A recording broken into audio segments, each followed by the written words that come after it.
motherfuckers. Who are you? Gang, since potty train Nisha. No. What about me? We are basically we're gonna start vlogging today to show y'all like our daily life, what the fuck's going on. And beside of me, I have my beautiful best friend and Jean, and my bad son OJ. And the other boys at school, and the other kids are out of town. Okay, before we start and let everybody know about yourself, please tell me one thing you love and you have learned from being my friend. One thing I learned is how big-hearted you can be. I also learned how when you get fucked over, you like to fuck over. Which is not a bad thing. But, I mean, hey, that's what comes with learning a person and building a great friendship. Okay. I have never had a great friendship. I have friends, I had great people in my life, but this is one of the things that, you know how you have friends you elevate, some people you grow apart from? Yes. This is one of them relationships where we elevated each other and moved forward in life. Some people, my old friends, we just grew apart. Well, some things they interested in now, I'm not interested in. Some things that, you know, I'm interested in, they not interested in. That's fine. We still say hello. We just not as close as our friendship, which is kind of weird because I thought I was a bad friend until I figured out that this was a good friendship. Would you do it over again? Would you choose to be my friend again if you have to do it? We are friends already, so it's nothing. No, I'm saying if you want, like, if you had met me, would you like be my friend? Would you like reject like being the friendship when you first met me? No, I wouldn't. This friendship has taught me a lot. It taught me when you got somebody that agrees with everything you do, it's like you learn so much together. This friendship has taught me much, and I like to learn. I like to learn and grow from people. So, hell no. I mean, hell yeah, I would do this again. Like, what the hell? A friendship like this, you just don't turn away from. Oh, okay, I love it too. So we are all way to Walmart since the grocery shopping.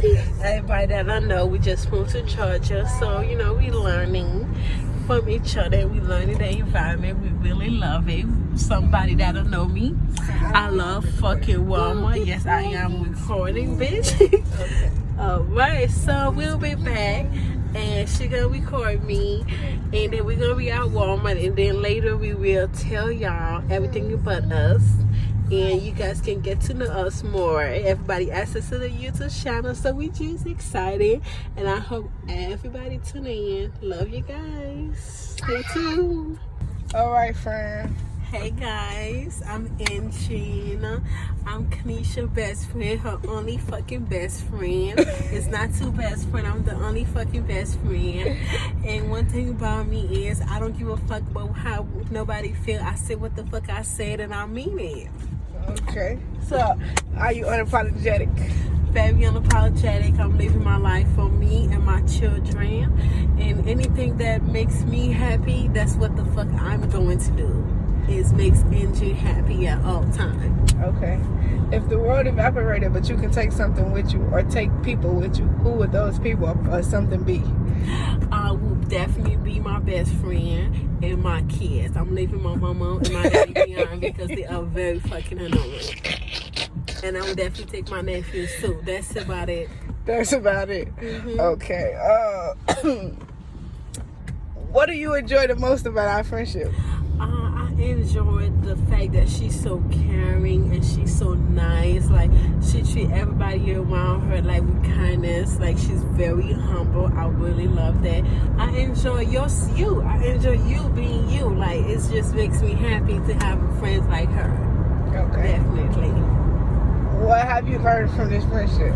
I learned that I can be selfish. I cannot be selfish. I have to respect my friend, and I have to listen when she says something because I don't listen, and whenever she says something is always right. Okay. Oh, that's nice that you learned that.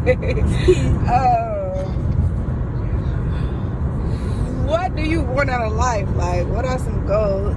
My goals is to be fucking a millionaire. Make money, make a lot of money. I wanna make 6 figures by next year, so I can be at home with my kids, because my mama work a lot, and I wanna be a part of my kids' life. I wanna be at every event, every family, every fucking parent-teacher conference. I want to see my beautiful daughters grow. I want to be at home, mom. I want to be at home with my kids and my nephews. That's what the fuck I want to do. And I want to get drunk on the weekends and have sex when I have sex and do shit I like to do drugs. Okay. And something that you can give back to someone, what would it be, and who would it be? If you become that millionaire, or when you become that millionaire in life, what would you give back? I would definitely go back to Haiti and make like a village for my family, because a lot of them are homeless and don't have nowhere to stay. So I would definitely make a village so everybody can live comfortable and teach them how to keep up with the house that I built for them. Okay, sounds good. Yes. Good question, Nisha. Thank you. These are just off the top of the dome. Yes, yeah. Okay. I can't really think of no more questions, but this is just what we're doing in our day. We were supposed to go to Walmart, but we turned around. We turned around from Walmart because what are your daily routines? What do you like to do? Daily routine, I like to wake up and pray and pray. Take to myself, have my sex. So I don't have a baby to fuck right now, so I have my sex. Okay. And I just try to be in my mind, build, think about business plan, how we gonna do it, and I just live my fucking life. That's about it. What is something that you look forward to in a man?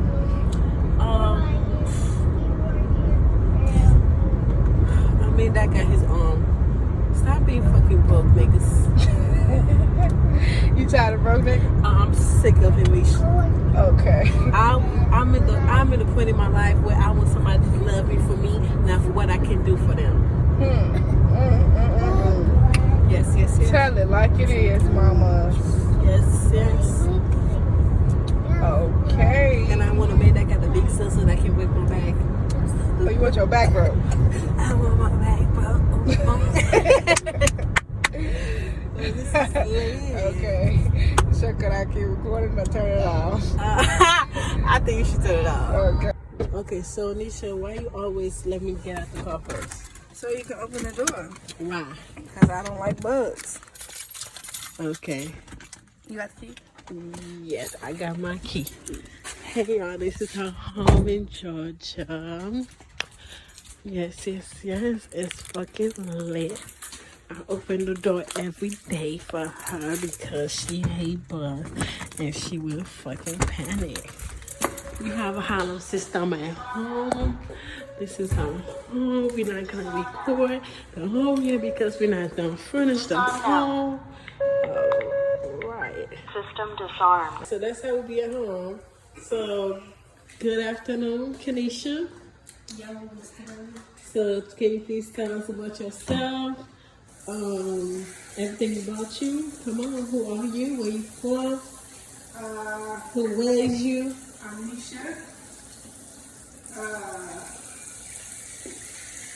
Birthday is December 8th, so I'm a Sagittarius. Ooh, I love Sagittarius, y'all. Y'all know this shit, can't nobody resist us. What else do I let y'all know? I'm from Chicago. Born and fucking raised. I just moved to Georgia. I really don't want to tell y'all my age. I just came to Georgia. How old are you, Nisha? I'm not telling you. Yes, you got to. Keep guessing. She's 25. For those who don't know, I came to Georgia not for only myself, but my kids. A better lifestyle. Because we done been through a lot back in Chicago.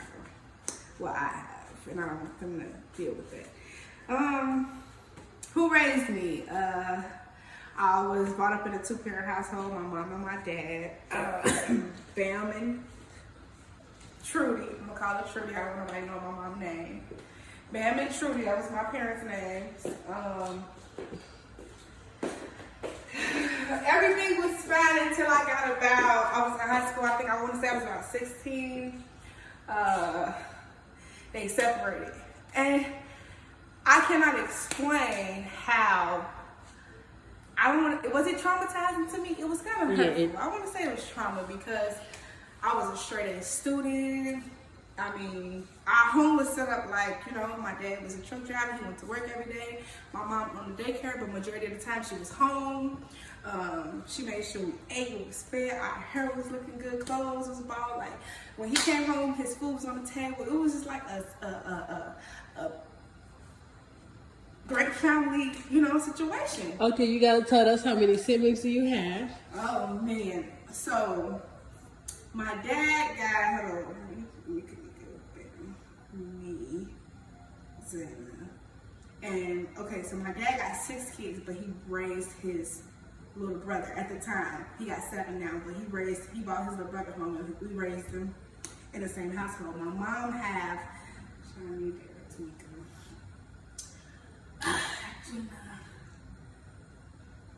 my mama got 6, but at the time, now she got 7. Both of them got 2 babies now that they separated. But in the household, it was 12 kids, and they had adopted 2 more. So it was a big ass family. Yeah, so it was like 14 of us one time in one household, 8 bedroom. A lot of us had shared rooms.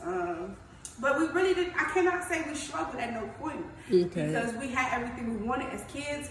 Cakes was a quarter, so back then, everything was less expensive. So your mom and your dad made sure you guys were straight. Made sure we were straight. That's something I cannot say is that I struggled as a child because I did it.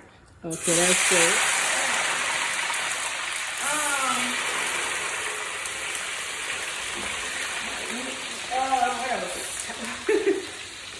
After that time, like, you know, everybody's growing up.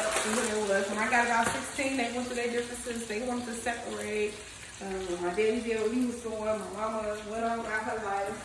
And it kind of fucked us up because that's when my grades started going down. I didn't see myself winning anymore. Like, I knew right then and there college wasn't an option for me. Okay, so you didn't go to college? No, because another reason why I didn't go to college because I was just watching my parents, observing. Like, I asked both of them,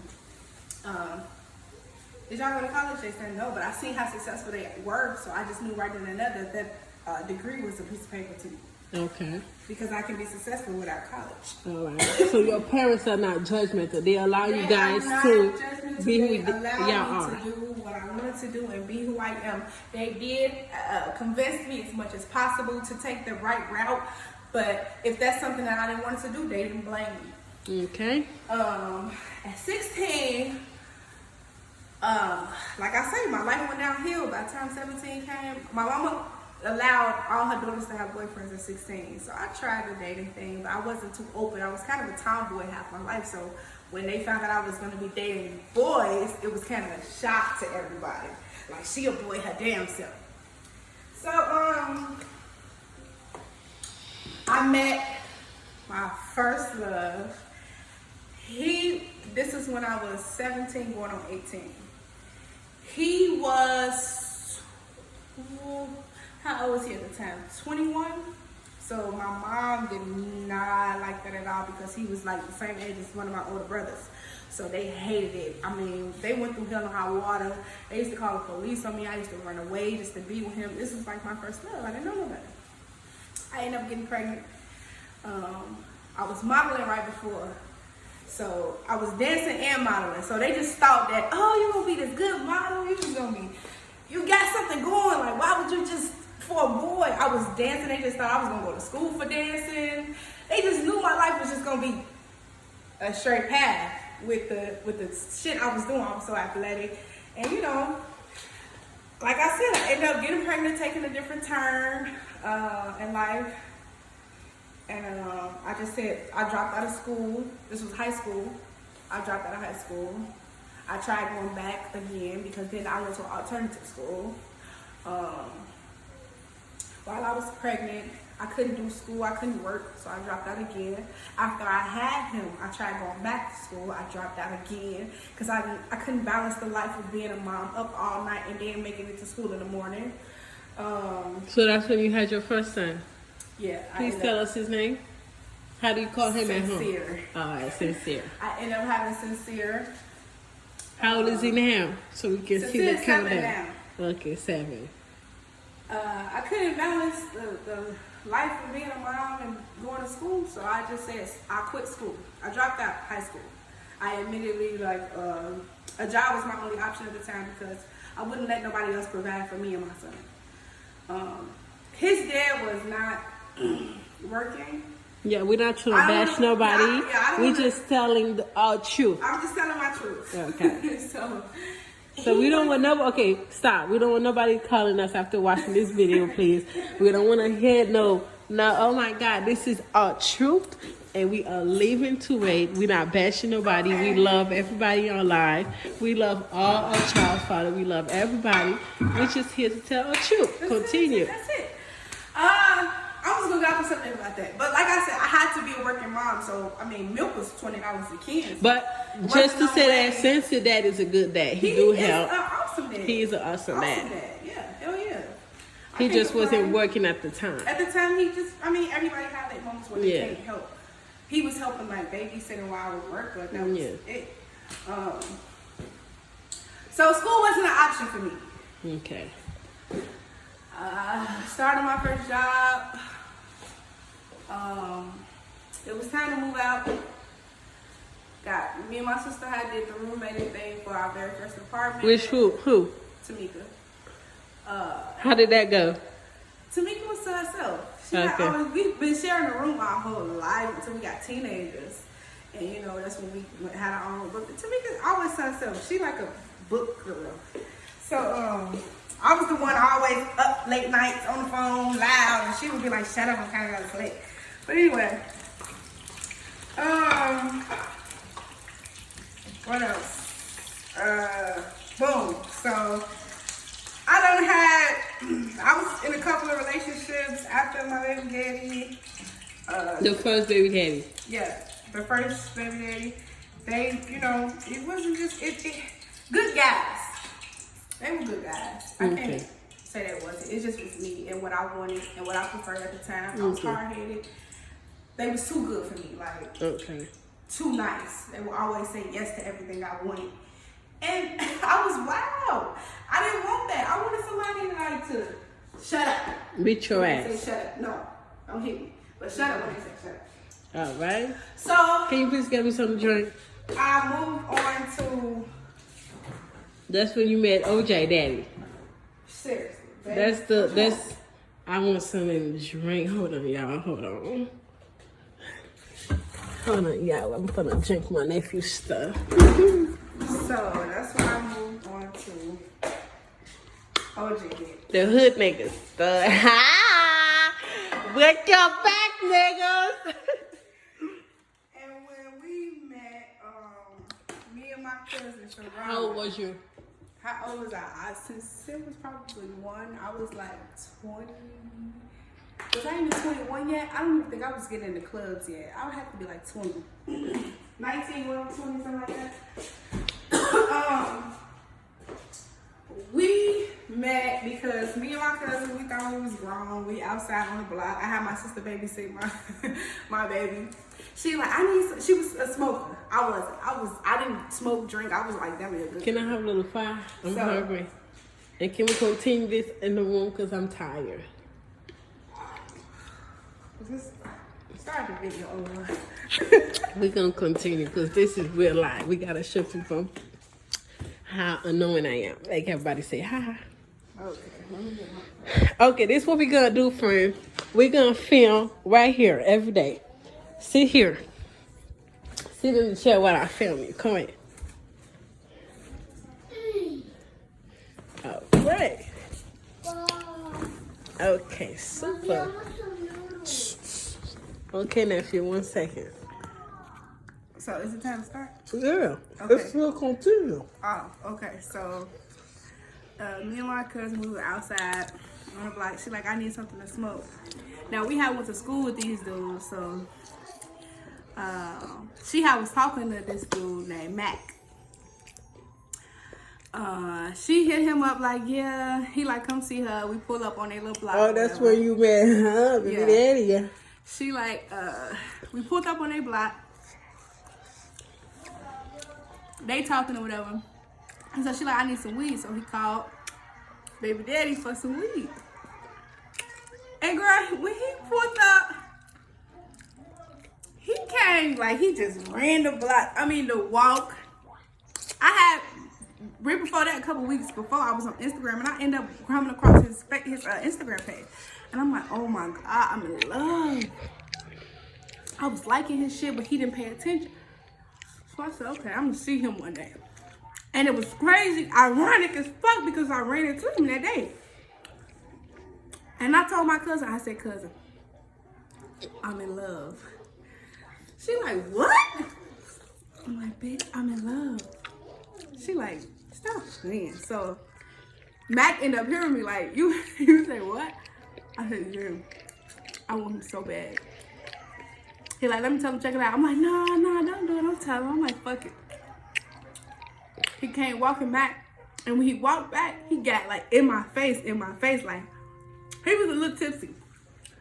He came like, this is him, this is me. He like in my face talking to me. And I'm like, yeah, like, what's up?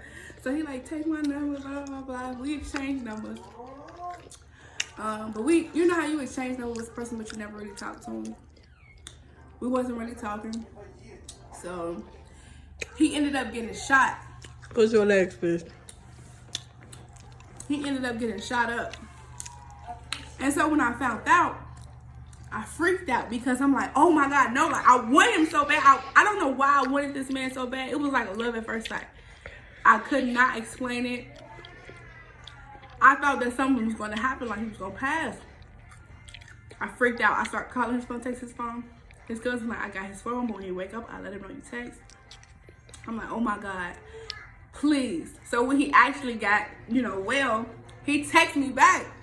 And I told him, like, I don't know what I would have did without you. And I had never even met the boy outside of me seeing him on that block that day. Okay. And he like, oh, And next thing you know, he was like, what you want one day? And I'm like, I'm moving into my first apartment. I'm like, yeah, maybe you should just come kick it one day. And so my cousin Sharonda was over there one day. And he came with Mac. So we all just kicking it, having fun, chilling. Boom. From that point on, that very first day of us chilling, kicking and smoking and shit, drinking, they had about like at the time it was a 3 for $50 Patron. They had about some Patron over. We kicking it, we drinking. One of my exes came over. Mommy. He downstairs screaming my name. So it was altercation between him and my brother. Friend, pause this. No. Wait 1 second, nephew. Mommy is filming. 1 second, okay? Continue. So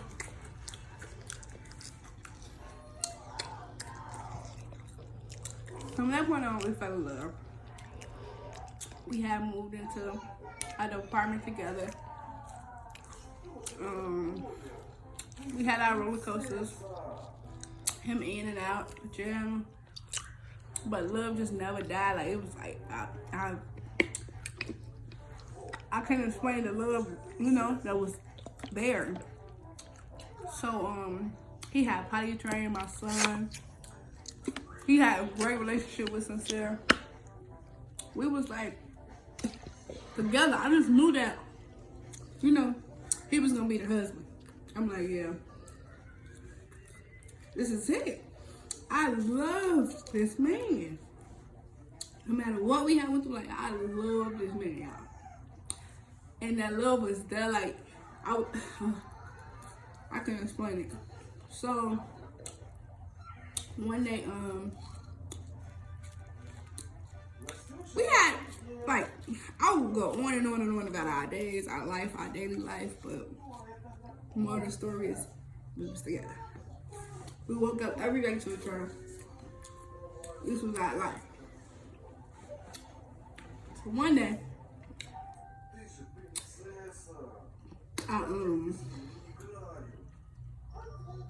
one day we had what happened? One day I was at home at night. And I was just waiting on the man to get home. No, that's not good. You gotta tell us that you was pregnant. Oh yeah, I didn't tell y'all that I got pregnant. Alright, so what happened when I got pregnant, I didn't even know I was pregnant. I just went to work one day, came home. I wasn't feeling good. I ended up buying a pregnancy test because I didn't feel right. I came home and I took it. And I went in the bathroom and I peeled my stick. He didn't even had no idea that I was going to take this test. He had no idea that I felt like I was pregnant or anything. So I went in the bathroom, I take the test. It says I'm pregnant, so I'm panicking. I come outside the room, at the bathroom. I come over and sit on the bed, and he like, what's wrong with you? I'm like, nothing. I threw him the test. He like, what the fuck was it? It missed him. So he like, what the fuck was that you threw? And I'm like, fine, I didn't pick it up. He picked it up. He like, okay. I'm like, you don't know what that say? He like, what it say? You pregnant? I'm like, yeah. He like, okay. Like, you not happy? And I'm like, I was kind of shocked because I'm like, you happy? He was like, yeah, like, what the fuck? Hell yeah, you pregnant? Okay. And so I got happy, like, okay, yeah, I'm pregnant. Like, let's do it. Why not? We had, so when I found that I was pregnant, we had just got a little white dog. Girl, we was just family oriented as fuck. We was just, chilling and on our day-to-day shit. One day, fast forward to when I was just sitting on the bed and I had, it was like 10 o'clock at night. I'm tired. I'm steady waking up in and out of my sleep. I was at home all day long. He was outside all day long. So I'm wondering, like, what's going on? Because I was talking to him, but I wasn't talking to him. So we had got into a big altercation because some boy called me like, yeah, he just jumped on me with his friends out there on his block and blah, blah, blah, blah, blah. So I was highly upset. I was pissed off at him. I said, when this bitch get home, I'm done with him. I don't want to have shit to do. It wasn't because he had jumped on somebody. It was because of why he did it. It was over. I guess he was trying to protect another female. And when I found that out, I blew up. So, he, the next day kept calling me. And, we was arguing like the whole entire fucking day. Until finally, I think he had stayed the night out. I stayed the night at my mom's. We was like into it as fuck, like at each other's throat. He called me like, listen, I'm finna come get you. We finna go home.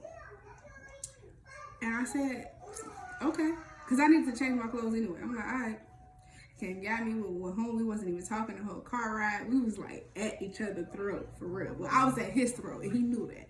So we got home, we got in the shower, we laid down, and he just climbed up under me and just held me. Like, this was something, we had got into it plenty of times, but this was just one of them times he just was like under me, holding me, and he just wouldn't let go. And so I'm just like trying to push him off, and he wouldn't let go. And then he just opened his mouth and he sat up and said,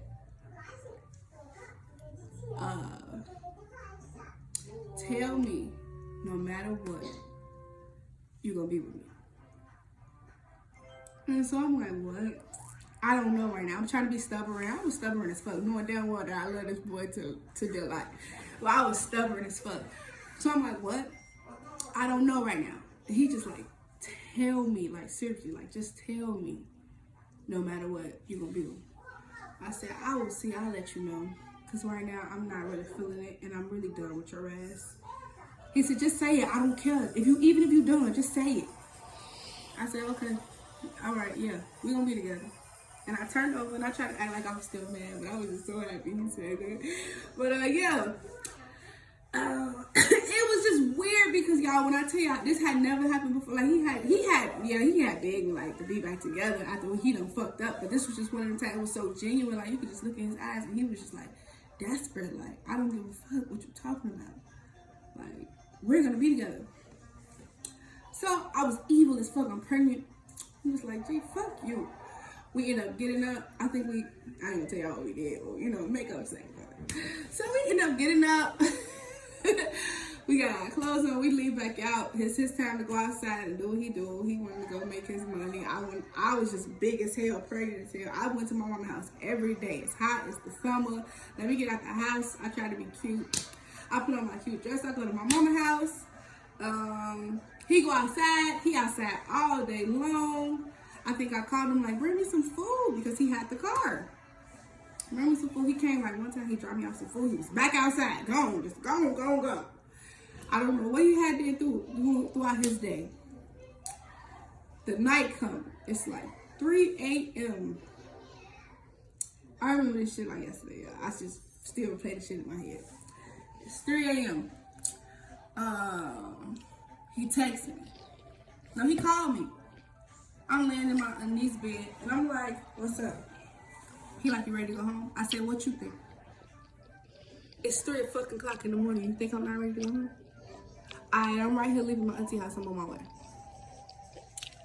I said, okay.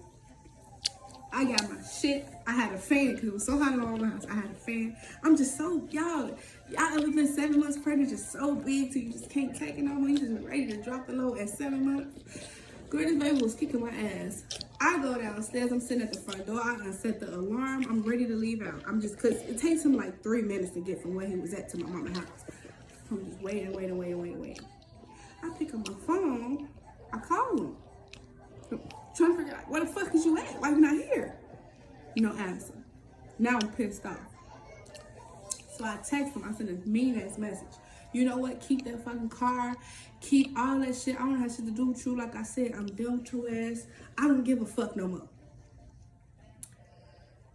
That was my last message, son. No reply. 4 come around, looking at my phone, no reply, no call. 5 come around, no reply, no call. I fall right back to sleep. I go upstairs, I grab all my shit, I'm crying, I go upstairs in my bed, in the bed, I just wrap up and don't want to be bothered. I was so sick, I was just sick, I was just mad as fuck because I'm like, why is he not here?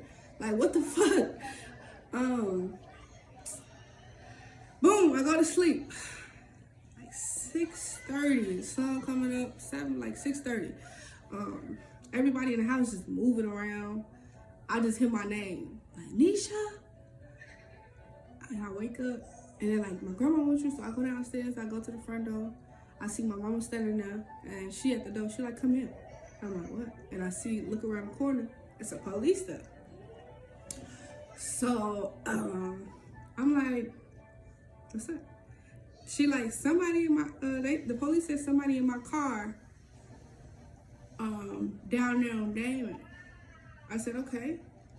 So she like, police like, yeah, man, we found a male in a car this morning, and the car was registered here. So I'm like, okay, who is it? And the first thing came to my mind was, what the fuck he done did now? Like, what did this boy done did? And so I'm like, okay. I'm like, what happened? Where he at? They're like, well, the car still is down there. Nobody can move the car right now, but we took the gentleman to Christ Hospital. I said, okay, who is the gentleman? He like, well, can you describe anything about him? I'm like, I don't know who I'm describing because I'm not thinking that it's him. I'm just like, he might have he done did something in the car. He had one of the friends in the car. I don't know. So I'm not describing because I don't know what happened. I'm thinking he probably gonna run. If I know, I'm not gonna tell y'all shit. So I'm like, wait, I'll take the boy to whoever. They said we took him to Christ. I said, okay. So I'm like, I'm panicking. I'm just walking around panicking. I don't know what to do. I just put on clothes. My mom put on clothes. She said, okay, I'm gonna take you up there. I remember the car we was in and everything. She got in her Kia truck. Me and my little brother came too. My little brother was like so close to me, like he still is. And so he just came along and we just riding up there. So I'm just shaking in the back, in the front seat. I'm just like, I don't know what's going on. I don't know. So when I got to the hospital, an officer walked up to me. On the way there, I called his parent and all that stuff, and called the closest friends to him that I can think of. I couldn't really think at the time because it was just too much on me. So I'm just like, fuck. Only thing I can call was the parent. Called them, so they come to the hospital. I see the police. He like, can you identify the male? And I'm like, no, I don't know. I'm like, he got hair, he wore glasses, and like, can you identify the tattoo that was on his chest? And I'm like, no, I couldn't think of shit. So they're like, okay, come and sit in this room right here. So they put me, my mom, my brother, and his grandma and his mom in a room. And so we waiting. So everybody just sitting there. I don't know what's going on. We just thinking he got shot, he gonna be okay. Some Chinese lady walks in with somebody behind her. I don't even remember the faces. I just remember this Chinese lady. And she was like, yeah, there was nothing we can do.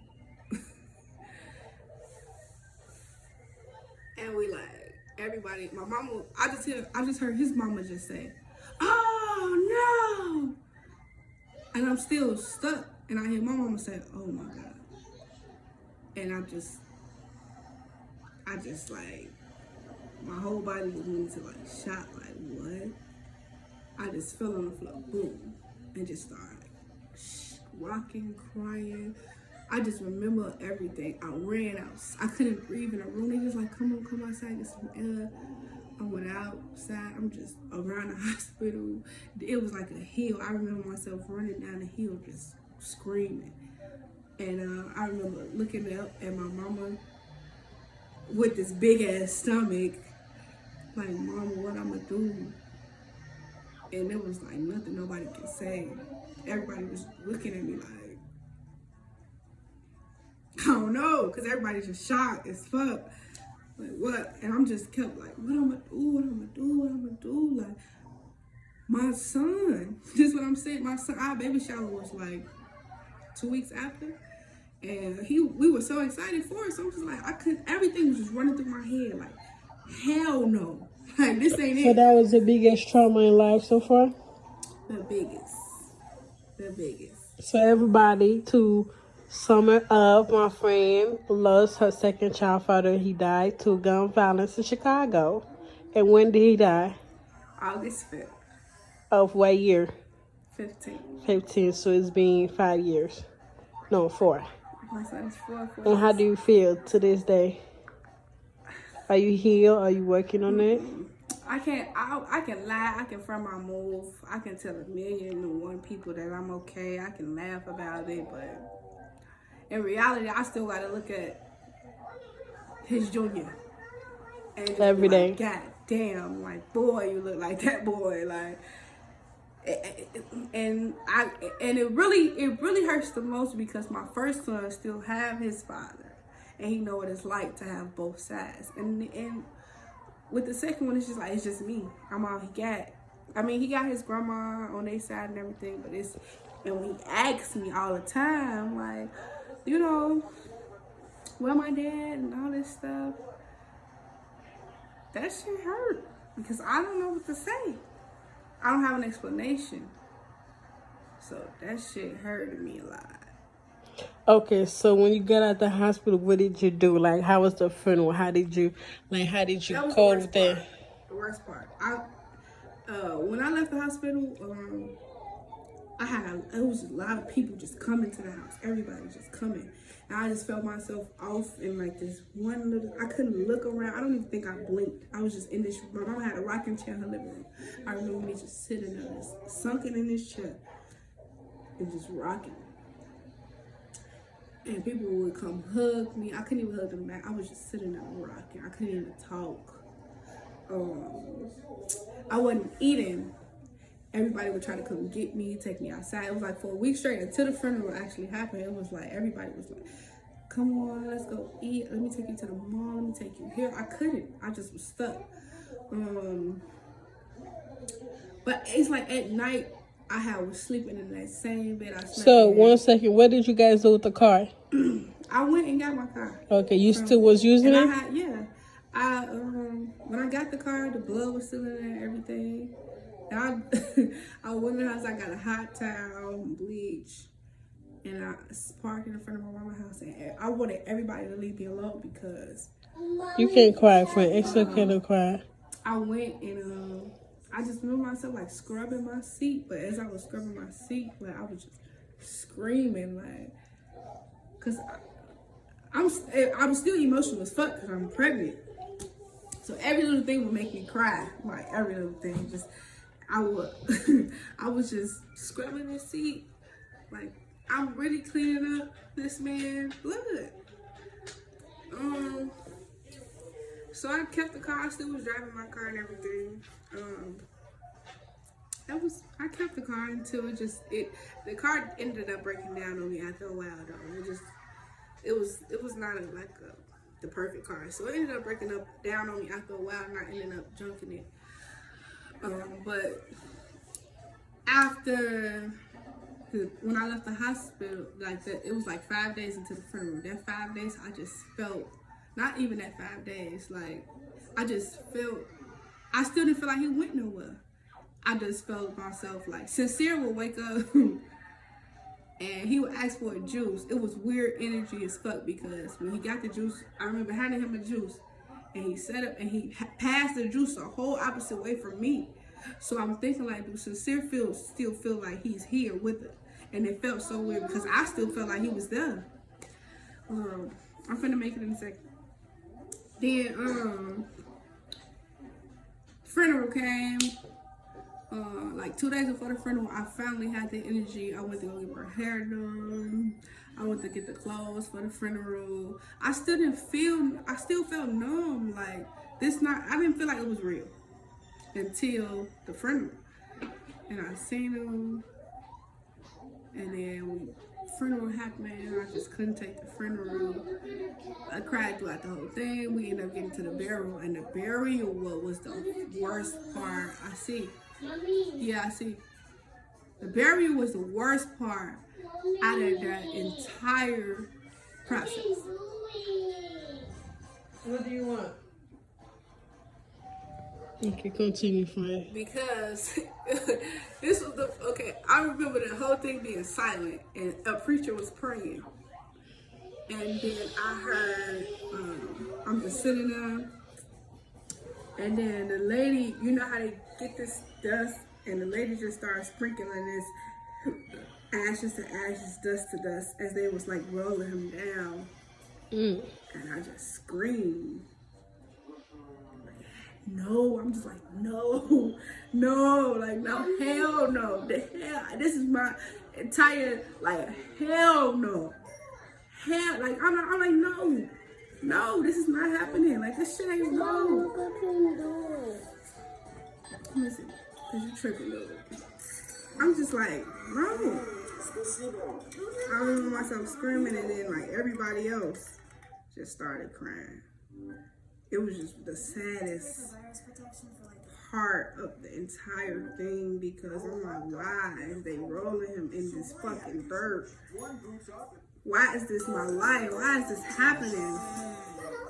And then after the funeral, I had to go deal with that shit every day. Pregnancy by myself. I was miserable. I had turned. My face had got real bumpy. My whole body had swelled up. I was like big. Like my mama kept saying like, you don't look right. And I kept saying, well, it's just pregnancy. It's nothing. I knew I was stressed out. She like, no, like you gotta go to the doctor. One day she cooked dinner like, you gotta go to the doctor. I'm like, no. The doctor said I'm fine. I'm just swollen. This regular pregnancy. And she like, no, I'm telling you, I'm taking you to the doctor. She ended up taking me to the doctor, and the lady took my blood pressure, and she said, no, we gotta rush you upstairs now. They rushed me, and I'm just like, what's going on? I knew I was fucked up, y'all. She just like, no, we rushing you up there now. They just started doing shit like, oh, we gotta take the baby right away. And I'm like, what? They're like, no, you got preeclampsia and all this extra shit. So boom, I I ended up having a Darius. And when I had him, it's like I no longer felt a spirit of his daddy no more. Because I was feeling that shit every day. I still felt like he was there with me no matter what. Like everything he was there. But when I finally pushed the baby out, it's like his whole spirit like went away. I never felt him from that day on. So is that after that you had the heart problem? After that, that's when it came. I didn't know I had it the whole time. I was just living. But I ended up having a baby. Right after that, I was just living day-to-day life, going home with my baby and everything. And then one day I couldn't breathe. And I'm thinking I'm sick. Cause I'm like, why the fuck I can't breathe? I couldn't breathe, y'all. And I had never had that problem. So after you had the baby, did you stay with mommy for a while, or you moved by yourself? I couldn't go home. Okay. I couldn't go home. Cause I was so scared. I even moved out of the apartment that me and him lived in. I couldn't go home. I couldn't go back there. Like, hell no. I would kill myself. After I had my son, I used to have suicidal thoughts. I wanted to kill me and the boys. I used to be driving and used to feel like running off the cliff. And just like, fuck it, just let it kill us. I found myself like laying with knives because I just wanted to wake up and kill myself. But I don't know where the strength came from. Like, how did I overcome that? Because I knew that I was going to kill myself because I couldn't live without him. I just couldn't live. I felt lonely. Like, that shit was hurting me. I wanted to die. I used to pray, like, I want to die. I used to tell people, like, I just want to die. I want to die with him. I want me and my boys to go wherever the fuck he at. And, girl, I couldn't breathe, so I went to the hospital. The doctor's like, you got fluid on your lungs and your heart is enlarged. I didn't know what the hell them people was talking about. So I'm like, what? They're like, yeah, we're going to have to keep you. So they started draining the fluid off of my body. But then this cardiologist walked in and he said, listen, your heart is functioning at 9%. And it scared the shit out of me because I'm like, what you mean? Like, I'm going to die? He like, we're going to have to put you on a heart monitor and some medication. We're going to keep you for a couple days, though, to see how, you're going to end up. So I'm like, 9%. He was like, it's called cardiomyopathy. And and he said also known as heartbroken syndrome. So I'm like, what? Heartbroken syndrome? I knew I was heartbroken, but I didn't think that it was actually real. Like, this is a such thing. I was like, hell no, this is not real. I'm just thinking like, how? I never had heart problems in my life. My family don't even have heart problems. Like, what is this? So I had heartbroken syndrome. I stayed in the hospital for like a week. They sent me home on this monitor, whereas if my heart stopped, it'll shock me. In the meantime, he kept me on this medication to make my heart stronger. The medication worked because now, because the last time I checked, my heart was functioning at 55%, almost close to. That's better than 9% any day. So I was totally grateful for that because I went through this healing process with just praying every day and just trying to get through that, getting over him. And I kind of fucked up because I used other people to get over that, like other males. I wasn't messing with nobody for 6 months, but I ended up using, after 6 months, I ended up using other people to try to get over it. So I didn't want to die. So I'm like, I got to figure out a way to get over this, to be stronger. Because I had to come to the conclusion that I got to live for these two boys. I can't kill them and myself. Because nobody's going to love them like I'm going to love them, even if I leave today. So I end up kind of getting over it. I'm not completely over it, but I'm better. That was the trauma though. That was it. That was like very fucked up. Okay, so where are you in life now from the trauma? How are you? Like, do you have a man? Are you single? I'm single now. After that trauma, I end up running my dumb ass into another one. This was this wasn't that much traumatizing. This was just abuse.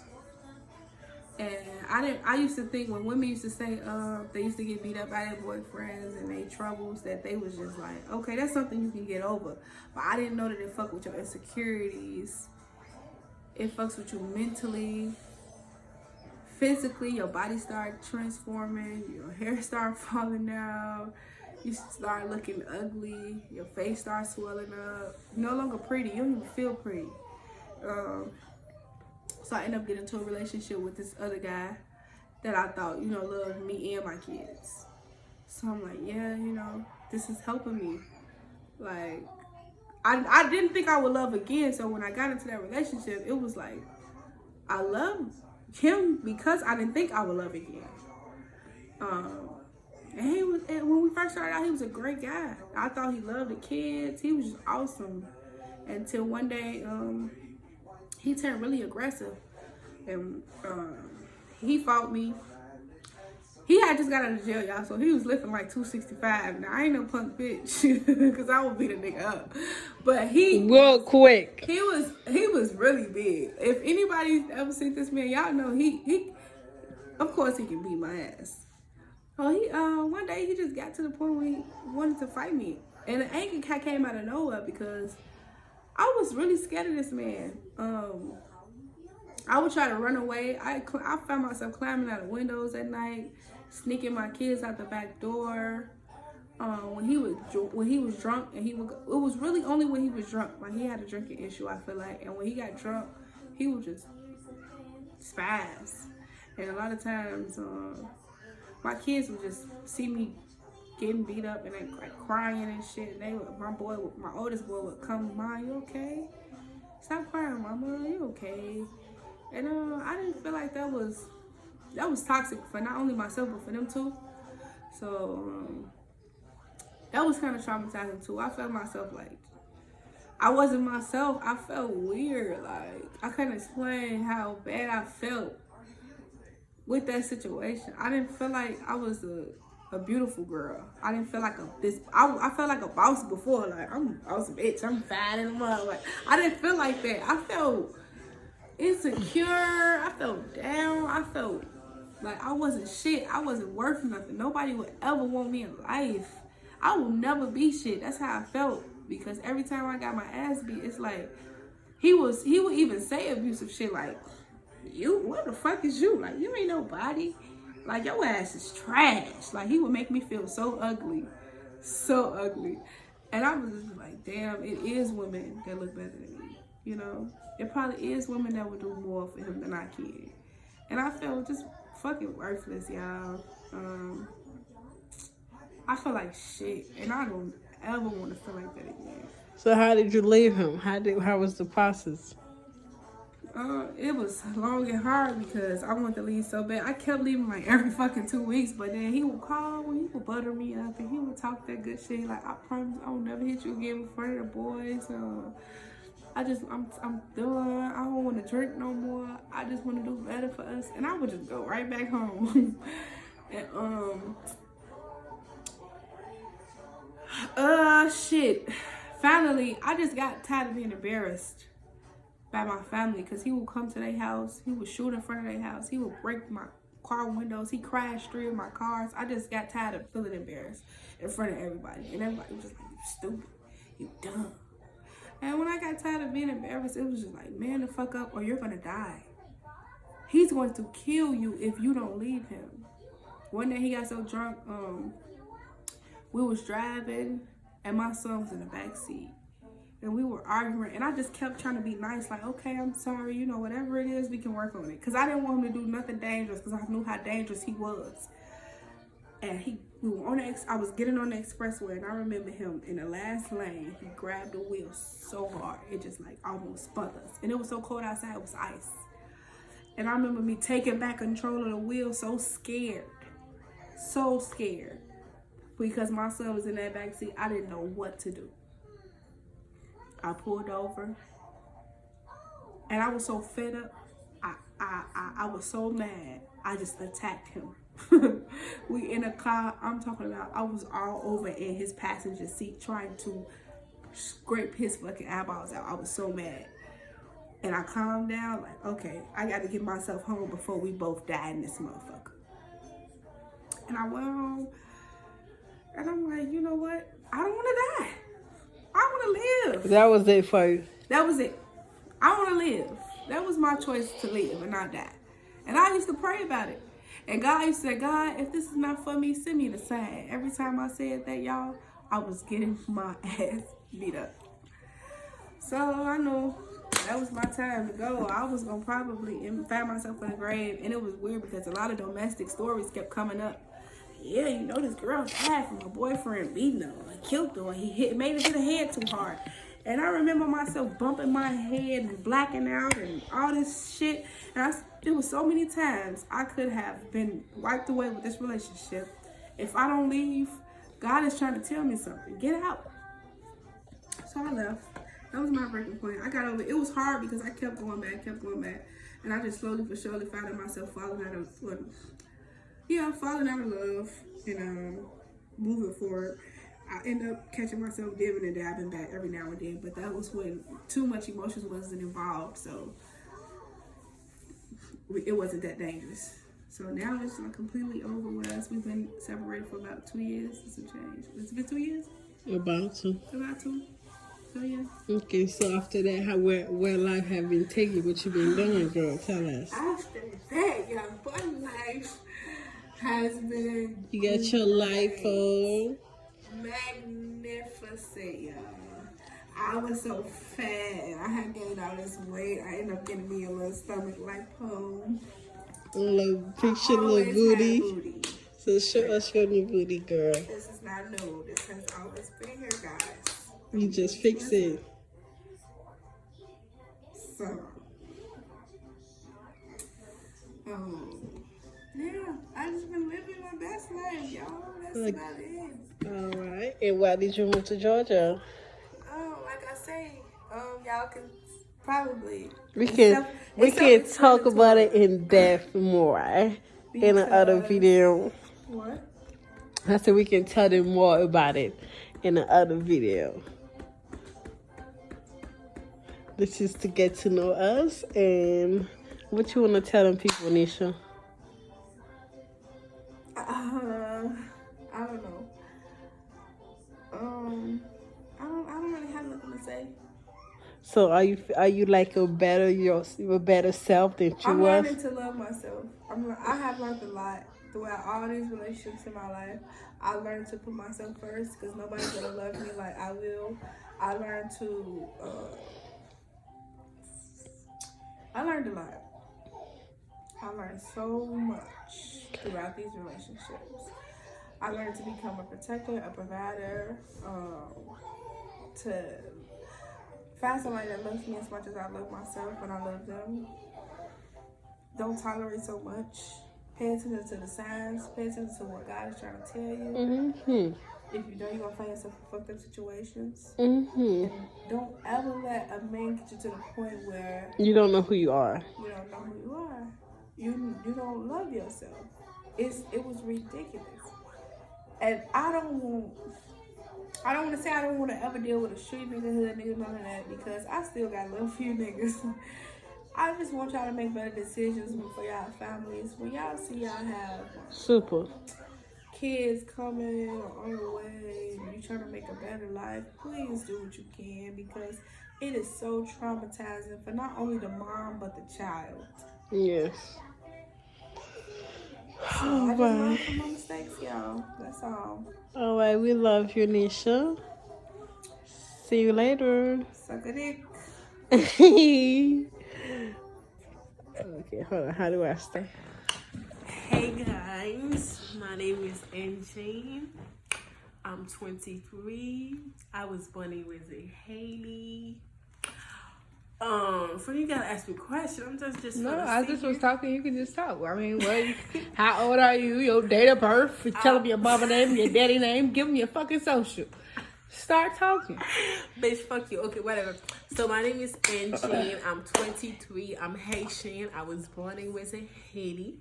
I came to America when 9 years ago.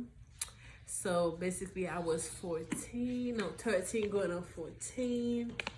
I was raised by my mother. She been a single mom. My daddy was in my life. He was there. I'm the only child on my mom's side. My daddy got 12. I have 11 other siblings on my daddy's side. Yes, I know all my siblings. No, we are not close. I don't talk to my siblings, and I don't talk to my real dad.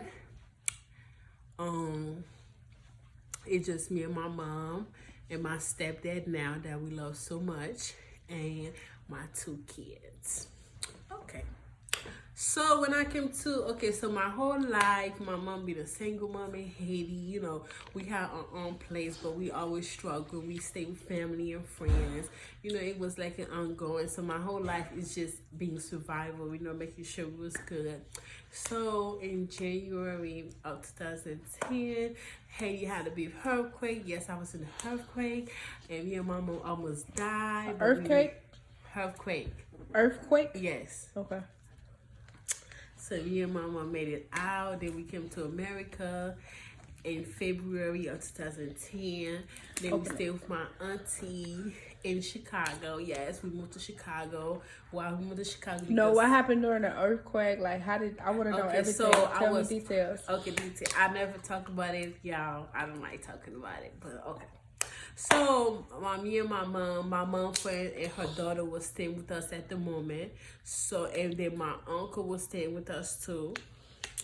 And then, that was it at the moment. We had a 3-bedroom apartment. So, my mom friend and her daughter was sharing a room because my uncle he wanted to his home space, so he had a room. But at the time of the earthquake, my uncle went to school. He was going to school. So it was after school, so me and my mom, my mom was in the shower, and I was doing my homework, and my mom friend and her daughter, I forgot what they was doing, and I just feel like something shaking. I'm like, what's going on? I screamed my mom name, like, what's going on? And then my mom friend was like, her name is Kaitley. She was like, girl, it's a earthquake. Let's stay behind the door. I'm trying to get my mom because she in the shower. It's like you in the shower and shit just shaking. It's like everything together, all the fucking utensil, everything is breaking, and you heard the whole everybody in the neighborhood just screaming. Oh my gosh, God. And I'm like, God, Mom, come on. I'm trying to get my mama. I couldn't get my mama and stuff. So it was like, it felt like it was I forgot how many seconds was it, but it felt like forever because it was so hard. So after the earthquake and stuff, my mama hurry up and put some clothes. It was still shaking and shit. We trying to hurry up and went outside. Everybody was outside. My neighbor was under the fucking, because it was a 2-bedroom. My neighbor was under the fucking thing. She was unheard. We couldn't find my neighbor or nothing. She was where? She was like in the house. I don't know how to say, because the house just went down. Oh, so the house kind of like, she was under all the bricks stuff. And all the bricks and stuff. Yes. Oh, wow. So my neighbor was like there, and my neighbor had 2 sons, and they came and trying to get the mom out and stuff like that. So our neighbors was okay. We love our neighbors. And then we was worried about my uncle because he was in school, how he was going to make it back home. We was all worried. Phones wasn't working. All the thing wasn't working. So we was outside. My mom was praying that uncle made it back home because that's my mom's little brother. So basically, my uncle was okay. He came home. So everybody, all the neighbors, we slept outside in the street. Nobody went home. Yeah, they didn't have a home because we didn't have no home because everything was broke down. Like, it's a lot of our neighbors was under bricks. A lot of them died. A lot of them didn't make it out. It was really depressing. So everybody slept outside. We slept outside for like a whole month until we came to America. So yeah, we slept outside. We only went in the house to shower. And we showered not in the house, like outside the house, but something somewhat secure. All the neighbors, everybody was cooking outside. Nobody was in the house because it would come like now and then. People were scared. So that was really traumatizing. I don't like talk about it because I don't know how to feel about it. It's like I haven't went back to Haiti since. And then my mama's best friend died. My mama went and checked on her and she was dead. We still talk to her son. Me and him are still close. We call him brother. His current name Busted right now. He's married, living his best life. But anyway, listen, the mama died, right? And then 2 months after, his daddy died. Oh God. So yeah, his name is Jonathan. I love you, brother. So yeah, so that was traumatizing. And then we came here in America. My mom family stayed in Chicago, so we came to Chicago. We stayed with my auntie. I love you, auntie. We stayed in Chicago with my auntie, I want to say for about a year. And then my mom met my stepdad. So we moved him. My stepdad is great. I love him. So we moved him with my stepdad. And then we was just living our life in high school. I didn't know who I was. You know, I was just being a teenager, blah, blah, blah, blah. I was dating this guy. He was way older than me. He was lying and manipulating me and stuff. My mom and my daddy wanted to send him to jail because he was so older than me. I was 15. I think he was 23 at that time. And then like move on. Then my daddy had my stepdad. Is this the baby daddy or no? No, that's not baby daddy. Okay. That's somebody else. Then my daddy had a big stroke in 2012. My stepdad, not my daddy. My stepdad had a big stroke in 2012 where his left side was paralyzed and stuff. So the whole family was going to that. It's traumatizing. So my daddy had a stroke. So my mom had to stay home and take care of him for a while. And then, you know, life move on. Then I'm trying to be, a real bitch. And then 2013 came. That's when I met my first child father, who she's Gabriella dad. It was going good and stuff like that. Then he came abusive. He was stealing my money. I still don't like you, bitch. Fuck. And I hope you watch this, bitch. Any fucking way. He was really abusive. I really think he still have a mental issue, and I really think he gets some fucking help. But anyway, he was abusive. First of all, he had this girl pregnant while he was with me. He was scared of losing me, so he was doing stuff to make it seem like I was doing wrong and he was okay. Like, he used to like break my phones, trying to beat on me. Like, my graduation pictures are terrible because he was beating on me and stuff. So okay, I got pregnant and stuff. My dumb ass. I should have gotten an abortion, but I love my daughter. So I kept the baby, and when I was 7 weeks pregnant, he tried to beat on me. That's why my teeth is like this. Yeah, my teeth was straight. My mama paid to get my teeth done, but he punched me in my mouth. Yeah, he was really abusive. I almost died. And then his uncle and his sister, baby daddy, was here, and they saved my life. Since that day, I never went back to him. I don't fuck with him. I hate him. I don't really hate him. I don't really care for him. Is one of those. But anyway, so after that, I had Gabby. I started working. Yes, I tried to go to college. I forgot to say that, but I drop out, keep going, drop out, keep going. Yes, I did graduate high school. I have a high school diploma, and I'm almost done with college. I have to keep going and get my degree, bitches. But any fucking way, I'm well educated for your husband in the back. Any fucking way. Any fucking way. So fuck my baby you, daddy. Bitch. Huh? I said, fuck you, bitch. No, my friend is, you don't need a diploma to be No, I'm educated in fucking, I'm America. talking shit. Continue. Okay. So, I was really traumatized. So I told myself, I don't ever want to be with nobody that's going to put their hands on me. I don't like it. I was scared of him. Like, still this day, I don't want to be around him by myself. He can do with his daughter. He can beat on his daughter, but he's not going to beat on me. It's simple. Who? You can't beat her either. Is you motherfucking crazy? Listen, my daughter is not going to let that happen. I'm not gonna let it happen. Are you fucking stupid? You got her fucked up. I'm sorry, but continue about your sweet life, because he will not be touching that fucking child. The fuck? What would you do for me, Mo? Bitch, I will attack his ass. I will try to kill his ass. Okay, so basically, yeah. So after him, I moved on. It was hard. I kept going. After I had the baby and stuff, I was really depressed because he left me and went and found somebody else, be with somebody else while I was pregnant. I was stupid. So after I had the baby, I went back trying to make it work, but it wasn't working. So I finally left him alone after he argued me about my online card. That was the reason why the relationship ended. So he had my leg cut, and that was my first liquor. I'm happy, bitch. I'm hungry. I'm broke. I just had a baby. I don't want food, bitch. I'm hungry. Let's eat. So the fucking nigga took my leg cut. So while he was at the store, I cut the leg cut off. So he cutting all kind of business and stuff. That's the reason why we would cut. Fuck, bitch, you ain't my leg cut. I do not play with that. So we would come. And then my best friend Kendrick, I'm like, yeah, put me on one of your coworkers. Say he was working a warehouse or manufacturer, whatever. And then I met my baby daddy number 2. Okay, when I met him, it was love at first sight. He was a grown man. He has his own apartment and stuff. So everything was new. It's like, I just came from Haiti and I met this boy. He's like living the south side, pretty fucking ghetto. Oh my gosh. So when I met my baby daddy, it's like, oh yes, he just so, my God. Okay, so I met him.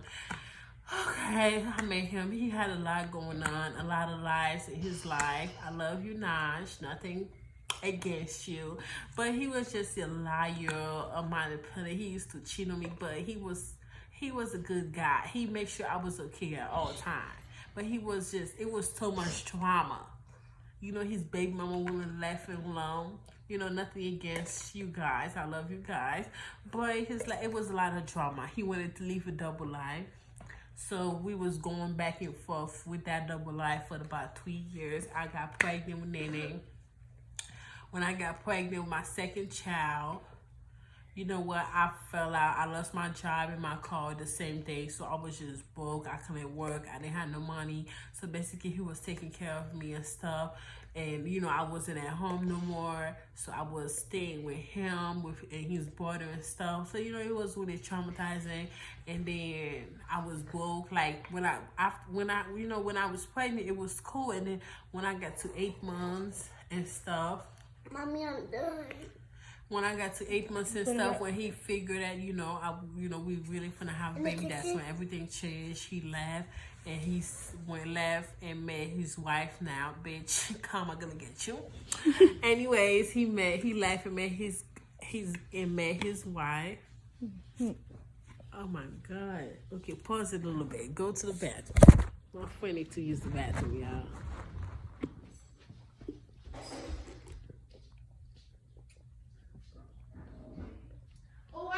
Like it, ride the dick like a psychic.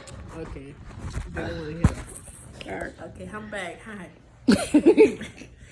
So it was, it's like I loving him. That was like nobody could tell me nothing about him. I really loving him. I thought I would marry him. I thought he was the love of my life. I don't understand. I don't know how I finally moved on from him, but I moved on now. And then I ate. How did you recover from all of that? You know what?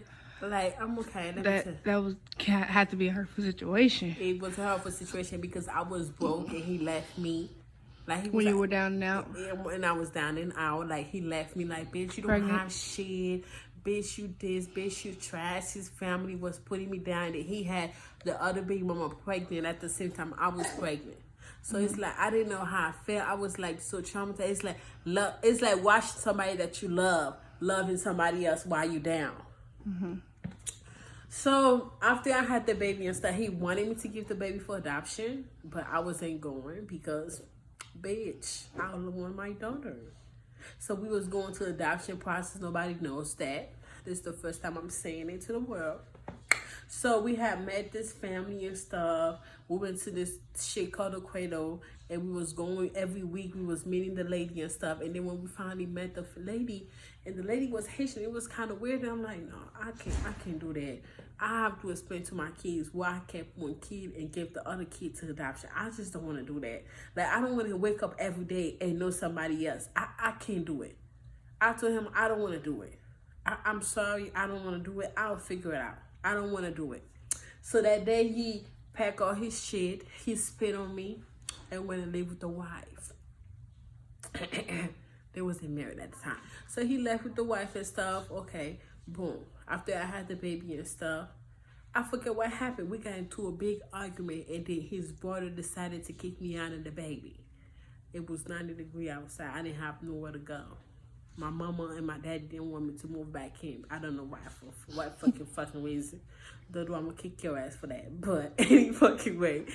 So I didn't have nowhere to go. I said, fuck this shit. So the brother kicked me out and stuff. I'm like, man, okay, I packed all my shit. He was cussing and he said, bitch, you're not gonna have shit. That was the brother. Bitch, you're not gonna have shit, bitch. You're gonna be the worst mom for my niece. He was talking shit, and I swear to God, yeah, I did not say nothing to him. I was just looking at him. Bitch, I still don't like you, bitch. And then he was like, look at your face, you don't want to say nothing. He was just cussing me out, doing all this shit. Yeah, while I'm packing my shit, I did not say nothing. All I was saying is, God, show me the way. And the baby was crying. All I was doing is taking care of my baby and packing my shit. So I left my shit there and took the train and went to my sister's house. So her mom let me stay there for a while, so I got my shit together and stuff. So in the moment of that, I left the baby with my baby daddy so I could go find somewhere to stay. The motherfucker took my newborn baby to the White House. When I found that out, I said, no, I mean my baby. You are a bitch. I want my baby. I don't even know the fucking lady. And then his fat ass wife, bitch, you still ugly. I don't care. I don't like you. Anyways, the fucking wife came and gave me the baby, and all my friends came and they was cussing her ass out. We was gonna beat her ass. I don't know what's going on. No. So basically, I watched the man that I love go with somebody else while me and my child was homeless. Like real life. That shit was hurtful. And then when I moved to my fucking sister house and shit, and then I talked, my mama came and stuff, so I talked to my mom and stuff, so I moved back home with my mom and my parents, so me and my two girls would stay with my parents, and then God sent me a nice child. So while I got the child, that's when my baby daddy lost his job. You see how God works. Bitch. So I got the job, y'all. I just paid all my debt off, getting me and my two girls together, getting us beautiful, spent all my check on paying my debt off and send my check on my kids. I was just happy. But I don't know how I got over the fact that he did what he did to me. I mean, it took a while, but I just put myself and my kids first. And then, I was going through it. Me and him was fighting a lot. Like, we used to argue every time we see each other. Every time I dropped the baby off, we ended up fighting. It was a hate towards him. Like, I fucking hate you. And then when I find out he married a bitch, I say, oh my God, I was supposed to be your wife. You married a bitch? Oh yeah, I hated him. I didn't want him around me, none of that. But then again, I didn't have sex with nobody for 6 months. And then I started dating again. It didn't go well. So I dated a couple guys. And then me and him, we just like, I'm just like, man, listen. I don't give a fuck. I came to realize, like, I need to put my kids first and just,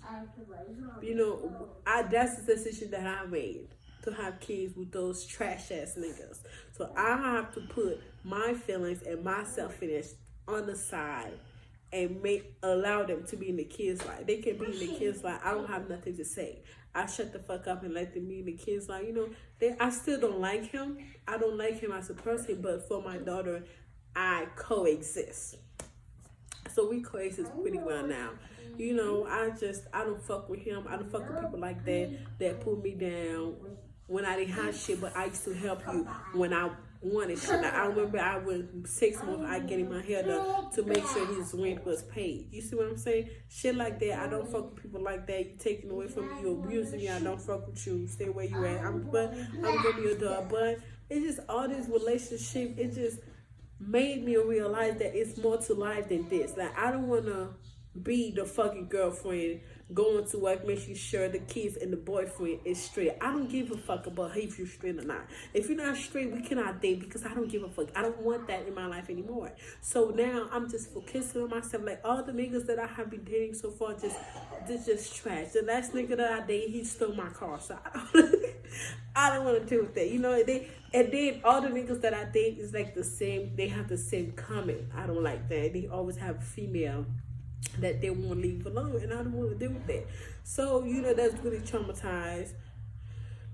that really took a toll on me. I was, drinking a lot, going out a lot and stuff, having sex with people that I didn't want to have sex with, having one night stands and stuff like that, trying to learn myself. But I don't want to do that no more. So now I'm just focusing. You don't want to be a player no more? I don't want to be a hoe no more, but yeah, I was using these peoples to get over him. Yeah. And then I'm like, it's nothing to get over. I'm only 23, but it's a part of life. So now I moved to Georgia. Yes, I love it here. I will not move back home. It's great here, and I'm just being a better me so I can be a better mom to my kids. And my real dad, I don't talk to his bitch ass. Reason why I don't talk to him, I don't really know why I don't talk to him. He don't reach out to me, I don't reach out to him. I feel like he only care about his kids that I can do for him. I can do shit for him, I don't give a fuck, so I don't talk to him. That's the point of it. I don't really care. I love people that love me, and I care for people that care for me. I don't really talk to family. I don't really care about family. If you don't fuck with me, I don't fuck with you. That's just how I am. I don't kiss nobody, ask to be their friends. I lost a lot of friends throughout the years. Like, I keep people that's good energy. I don't do drama. I don't got time for it. I don't give a fuck. But I got, my little friends, my little sisters that I love so much, and my best friend Kendrick, I love you, and my sister Misha. Other than that, I don't fucking give a fuck. Like, I just live my best life. I don't do drama. Any bitch that don't like me, if a nigga can't suck my dick, because I really don't give a fuck. The niggas really be wanting me, but they can't have it because they have all this trash ass bitches that want to leave them alone, which is cool. I'm gonna find a man that's on mine. So other than that, thanks my baby. See, my nephew love me more than y'all niggas sucking dick. Okay. Okay, what you think what else do you think they should know about me? I think I asked you enough in the first video.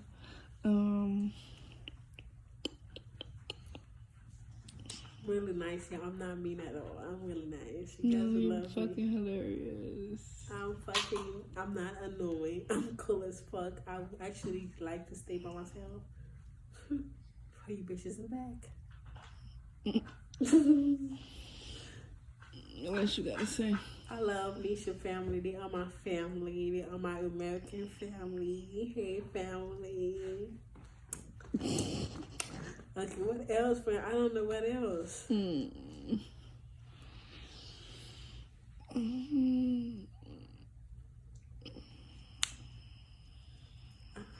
I guess, listen, y'all, if anything else y'all want to know about us, just leave a comment. Make sure y'all subscribe. Make sure y'all subscribe to our new channel, y'all. We will let you guys know the real. This is probably YouTube we will have, yes, because we're just introducing ourselves and life stories. We don't want y'all to take anything personal. Yeah, nothing personal, everybody. We just, from now on, please don't take anything personal. Yeah, it is all true to our story. We love everybody, and everybody that we don't fuck with us can suck a dick.